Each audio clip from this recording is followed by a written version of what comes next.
आप सभी का स्वागत करता हूँ। दोस्तों, आज का हमारा टॉपिक है अर्थशास्त्र विषय में कक्षा 12, जिसमें आज का हमारा टॉपिक है PQLI यानी कि विकास के निर्देशांक, और जिसमें निर्देशांक नंबर 3 जीवन की भौतिक गुणवत्ता का सूचकांक, जिसे हम इंग्लिश में physical quality of life index भी कहते हैं, यानी कि संक्षिप्त में उसे PQLI के नाम से जाना जाएगा। चलिए दोस्तों, तो सबसे पहले देखते हैं PQLI जो डॉक्टर डेविस मोरिस ने 1979 में ये अंक दिया, इसके पहले इंट्रोडक्शन के रूप में इसमें कौन सी बातें बताई। डॉक्टर मोरिस डेविस का कहना यह है कि अर्थतंत्र का मात्र और मात्र आर्थिक विकास मापना ही पर्याप्त नहीं है, बल्कि अर्थतंत्र के संपूर्ण विकास के लिए अर्थतंत्र का आर्थिक विकास के साथ साथ सबसे ज्यादा जरूरी बन जाता है अर्थतंत्र का सामाजिक विकास। मोरिस डेविस ने अर्थतंत्र के सामाजिक विकास को मापने के लिए ही हमारे सामने PQLI अंक रखा, लेकिन PQLI अंक के पहले उन्होंने उपयोग के स्तर के आधार पर व्यक्ति का जीवन स्तर कैसा होना चाहिए उसकी संक्षिप्त चर्चा की है। तो चलिए दोस्तों, देखते हैं उपयोग का स्तर यानी कि क्या। उपयोग का स्तर अर्थात किसी एक व्यक्ति के द्वारा या व्यक्तियों के समूह के द्वारा उपयोग में लाई गई भोजन, ईंधन जैसी टिकाऊ वस्तुएं, दूसरा टिकाऊ और अर्ध टिकाऊ वस्तुएं, और तीसरा सेवाओं का समूह।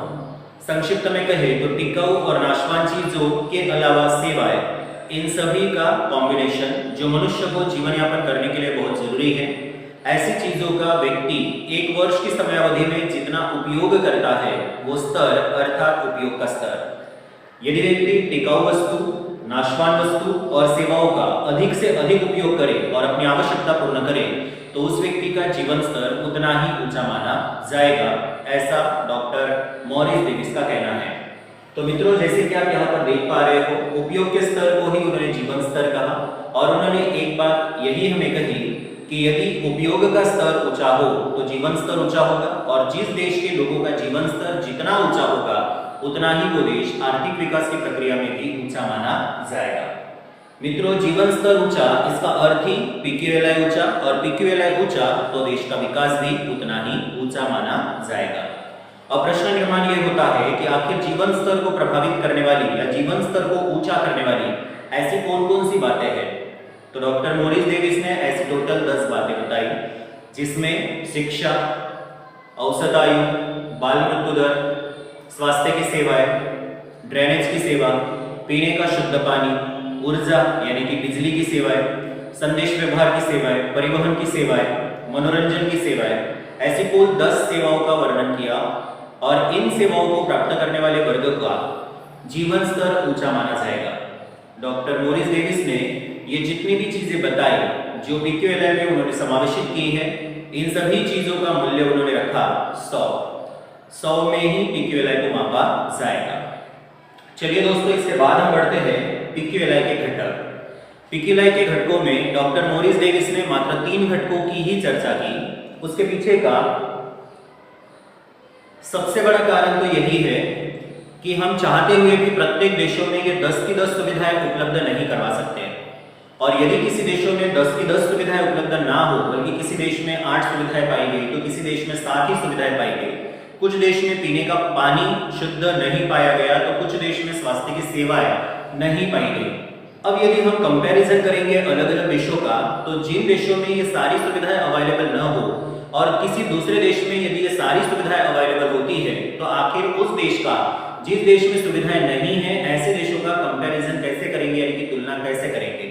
और यदि तुलना असमान रूप से हुई तो देश का विकास भी असमान रूप से मापा जाएगा।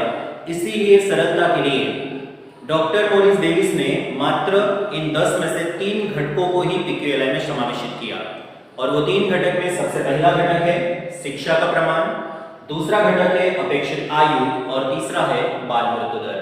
तो चलिए दोस्तों, सबसे पहला घटक देखते हैं एजुकेशन, शिक्षा। शिक्षा को मापने का भी विश्व के अलग अलग देशों में अलग अलग मापदंड है।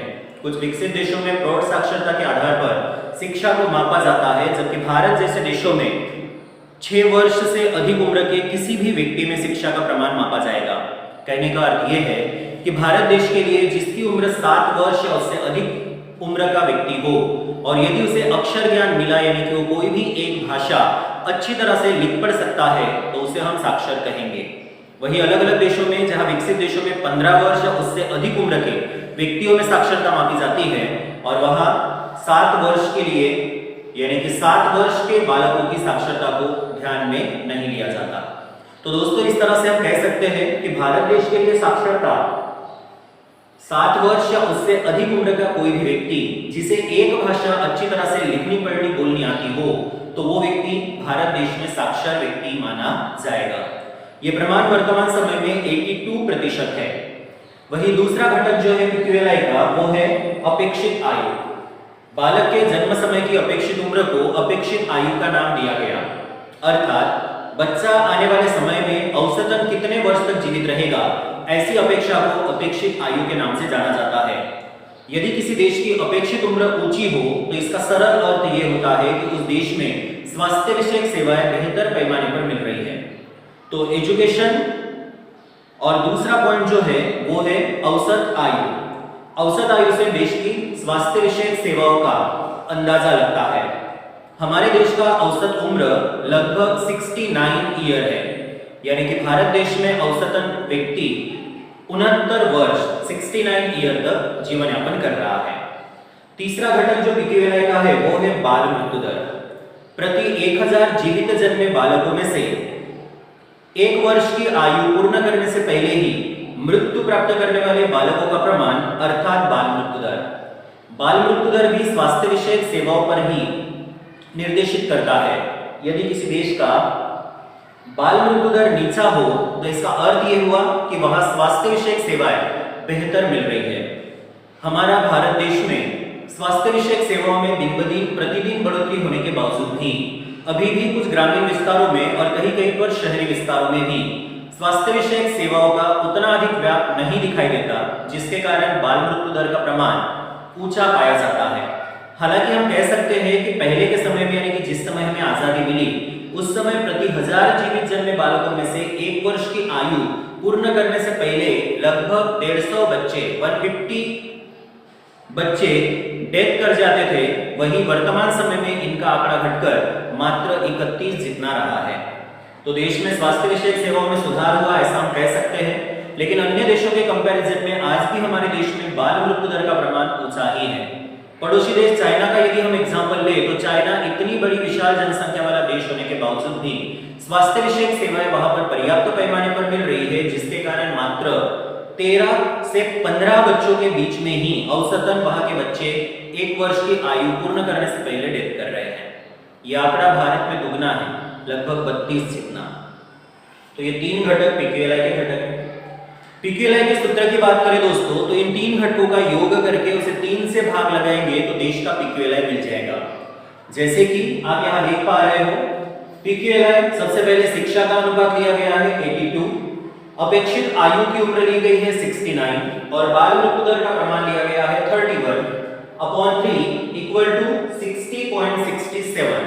यानी कि हमारे देश का PQLI 100 तो नहीं है और ना ही 0 है, बल्कि 60.67 जितना मिला। ये देश की ये स्थिति बताता है कि देश बहुत ज्यादा विकसित भी नहीं है और बहुत ज्यादा अल्प विकसित भी नहीं है। चलिए दोस्तों इसके बाद वाले टॉपिक पर बढ़ते हैं और वो टॉपिक है PQLI में 3 ही घटक क्यों लिए गए। डॉक्टर डेविस मोरिस ने वैसे तो जीवन स्तर को प्रभावित करने वाली टोटल 10 बातें बताई, भोजन, स्वास्थ्य से लेकर ड्रेनेज की सुविधाओं तक, लेकिन उसमें से मात्र शिक्षा, अपेक्षित आयु और बाल मृत्यु दर ही क्यों लिया गया। इसके पीछे 3 कारण हैं। सबसे पहला कारण, ये तीनों विश्वास पात्र तत्व है जो प्रत्येक देश में सरलता से उपलब्ध होंगे। बाकी सभी तत्वों की निश्चितता नहीं होती। कुछ देश में पीने का शुद्ध पानी अवेलेबल है, कहीं पर नहीं है। कहीं पर पौष्टिकता वाला भोजन मिलता है, ऊर्जा की सुविधा मिलती है। कुछ देशों में, कुछ क्षेत्रों में ऊर्जा की सुविधा प्राप्त नहीं होती। लेकिन शिक्षा, अपेक्षित आयु और बाल मृत्यु दर, ये 3 घटक ऐसे घटक हैं कि जो प्रत्येक देश में उपलब्ध होते हैं। ये विश्वास पात्र हैं, इसीलिए इन्हें लिया गया। कारण नंबर 2, 3 ही घटक इसलिए लिए गए क्योंकि ये 3 घटक अर्थतंत्र का प्रयास नहीं बताते बल्कि परिणाम दर्शाते हैं। और तीसरा, जब ये तीनों घटक सरलता से प्रत्येक देश में यदि उपलब्ध हो रहे हैं तो हम सरलता पूर्वक कंपैरिजन भी कर सकते हैं अलग अलग देशों की। यदि ये तीनों विश्व के प्रत्येक देशों में उपलब्ध है तो हम अपने देश की तुलना ऑस्ट्रेलिया के साथ कर सकते हैं, अमेरिका के साथ कर सकते हैं, नॉर्वे, जापान, जर्मनी जैसी कंट्री के साथ कर सकते हैं। तो तुलना करने के लिए उचित स्तर भी ये 3 घटकों के आधार पर प्राप्त होता है। इसीलिए डॉक्टर मॉरिस डेविस ने पीक्यूएलआई में अध्ययन की सरलता के लिए मात्र 3 घटक उठाए, जिसमें से पहला था शिक्षा, दूसरा है बाल मृत्यु दर और तीसरा अपेक्षित उम्र। चलिए दोस्तों बढ़ते हैं, इसकी रचना कैसे की गई। रचना में सबसे पहला पीक्यूएलआई में लिए गए तीनों घटकों का भार 100 दिया गया। शिक्षा को भी 100% में मापा जाएगा, औसत उम्र भी 100 वर्ष में मापी जाएगी, जबकि बाल मृत्यु दर भी 100% में ही या 100 में ही मापा जाएगा, ऐसा डॉक्टर मॉरिस डेविस का कहना है। हालांकि बाल मृत्यु दर को हम 100 में नहीं माप सकते, क्योंकि बाल मृत्यु दर 1000 में मापा जाता है। ये उनकी गलती भी हुई थोड़ी सी, और इसीलिए वो मर्यादा के रूप में उभर कर भी आई। पॉइंट नंबर 2, पीक्यूएलआई का अंक न्यूनतम रखा गया 0, जबकि महत्तम रखा गया है 100, यानी कि पीक्यूएलआई 0 से 100 के मध्य ही होगा। नंबर 3, किसी भी देश को प्राप्त अंकों का हमें योग करना है। जैसे भारत देश को प्राप्त ये तीनों अंक, सबसे पहला 82, दूसरा 69 और तीसरा 31, इनका हमने योग किया, जो योग मिला हमें 182। फिर नंबर 4, इस योग को 3 से भाग लगाना है, तो जो औसत हमें मिलता है वो देश का पीक्यूएलआई होता है। जैसे कि मित्रों आप यहाँ पे देख पा रहे हो, PQLI is equal to 182/3 equal to 60.67, ये हमारे देश को प्राप्त पीक्यूएलआई का अंक है। चलिए मित्रों, रचना होने के बाद हम आगे वाले टॉपिक पर बढ़ते हैं। इसकी महत्वपूर्ण बातें, यदि किसी देश का पीक्यूएलआई 100 के पास मिला, यानी कि जिस देश का पीक्यूएलआई का अंक, जैसे भारत देश का 60.67 जितना मिला, यदि ऐसे ही किसी देश का पीक्यूएलआई 100 के नजदीक मिलता है, तो उसका अर्थ यह हुआ कि वहां के लोगों का जीवन स्तर बहुत ऊंचा है, वो देश विकास की प्रक्रिया में भी उतना ही ऊंचा या आगे माना जाएगा। वहीं किसी देश का पीक्यूएलआई 0 के नजदीक मिलता है, तो उस देश में तीनों घटक, शिक्षा, अपेक्षित आयु और बाल मृत्यु दर निम्न दर्जे के कार्य कर रहे हैं, ऐसे माने जाएंगे, और वो देश विकास की प्रक्रिया में उतना ही पीछा माना जाएगा, क्योंकि उस देश के लोगों का जीवन स्तर भी उतना ही नीचा होगा। नंबर 3, पीक्यूएलआई का अंक मात्र और मात्र 0 से 100 के मध्य ही हो सकता है। ये 100 से ज्यादा भी नहीं होगा और 0 से कम भी नहीं आएगा। और नंबर 4, अलग अलग देशों के मध्य या अलग अलग राज्य के मध्य तुलना करना सरल हो जाता है, क्योंकि पीक्यूएलआई में लिए गए तीनों घटक, शिक्षा, अपेक्षित आयु और बाल मृत्यु दर, ये प्रत्येक देश में उपलब्ध होते हैं। चलिए दोस्तों अब बढ़ते हैं पीक्यूएलआई की सकारात्मक बातें। सकारात्मक बातों में नंबर 1, पीक्यूएलआई में शिक्षा, स्वास्थ्य जैसी सुविधाओं का समावेश किया गया। शिक्षा, अपेक्षित आयु और बाल मृत्यु दर, इसमें से शिक्षा अलग है और अपेक्षित आयु और बाल मृत्यु दर ये दोनों स्वास्थ्य विषयक सेवाओं को निर्देशित करते हैं। यदि देश में स्वास्थ्य विषयक सेवाएं बेहतर हैं, तो अपेक्षित उम्र बढ़ेगी और बाल मृत्यु दर का प्रमाण घटेगा। नंबर 2, प्रति व्यक्ति आय की वृद्धि दर और राष्ट्रीय आय की वृद्धि दर के कंपैरिजन में पीक्यूएलआई अंक श्रेष्ठ है, क्योंकि ये देश का आर्थिक ही नहीं बल्कि सामाजिक विकास की अधिकतम चर्चा करता है। नंबर 3, अलग अलग 2 देशों के साथ या 2 प्रदेशों के साथ तुलना करना पीक्यूएलआई के द्वारा एकदम सरलतापूर्वक कर सकते हैं। नंबर 4, प्रति व्यक्ति आय की वृद्धि दर की जो मर्यादाएं थी, राष्ट्रीय आय की वृद्धि दर निर्देशांक की जो मर्यादाएं थी, उससे कम मर्यादाएं यानी कि कम कमियां हैं पीक्यूएलआई निर्देशक की, इसलिए ये श्रेष्ठ अंक बनता है।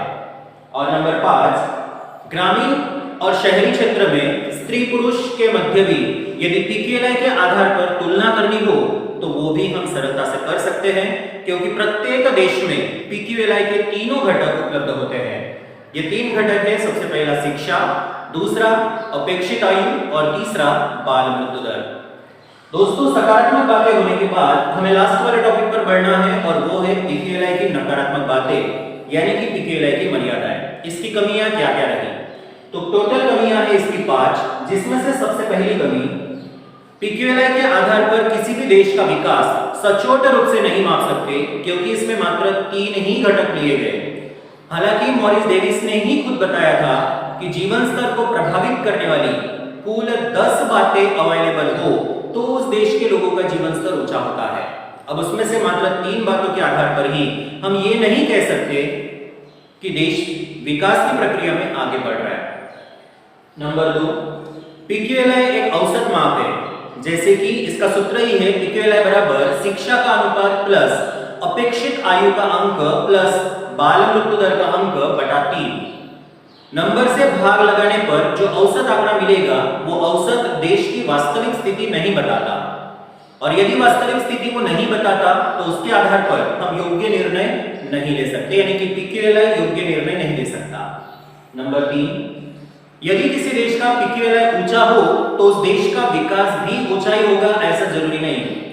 ऐसा भी हो सकता है कि किसी देश का PQLI बहुत ऊंचा मिले लेकिन वो मात्र शिक्षा, अपेक्षित आयु और बाल मृत्यु दर जैसी सेवाओं में ही आगे हो, बाकी दूसरे घटकों में वो पीछे हो। तो PQLI के आधार पर हम ऐसा बोल पाएंगे कि PQLI ऊंचा तो देश का विकास भी ऊंचा, लेकिन वास्तविकता कुछ अलग मिलेगी।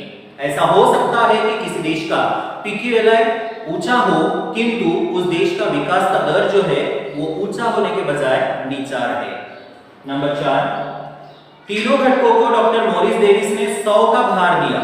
शिक्षा को भी 100, अपेक्षित उम्र को भी 100 और बाल मृत्यु दर को भी 100, जो उचित नहीं है क्योंकि बाल मृत्यु दर 100% में या 100 में नहीं मापी जाती बल्कि 1000 पर गिनती की जाती है, वो भी थोड़ी सी कमी रही। और 5वां, किसी भी अर्थतंत्र के विकास के लिए दोनों विकास का होना जरूरी है, आर्थिक विकास का और सामाजिक विकास का। और आर्थिक विकास करने के लिए आय वृद्धि मतलब इनकम का बढ़ना बहुत जरूरी है, लेकिन डॉक्टर मॉरिस डेविस ने जो PQLI बताया उसमें उन्होंने मात्र सामाजिक निर्देशकों की ही चर्चा की, सामाजिक विकास की चर्चा की, आर्थिक विकास की उन्होंने चर्चा नहीं की, यानी कि आय वृद्धि की सरासर उपेक्षा की गई। तो ऐसी 5 कमियों के कारण PQLI अंक अपूर्ण रहा और इसकी कमियों को दूर करने का काम HDI यानी कि ह्यूमन डेवलपमेंट इंडेक्स जो 1990 में UNDP के द्वारा यानी कि यूनाइटेड नेशन डेवलपमेंट प्रोग्राम के द्वारा प्रस्तुत किया गया। तो दोस्तों आज की क्लास में हमने चर्चा की PQLI इस सामाजिक निर्देशकों की जो देश के विकास को मापने का कार्य कर रहा है। इसमें हमने सबसे पहले उपयोग का स्तर के अलावा PQLI में समावेशित 10 बातें, उसमें से ली गई PQLI के घटकों के रूप में मात्र 3, शिक्षा, अपेक्षित आयु और बाल मृत्यु दर।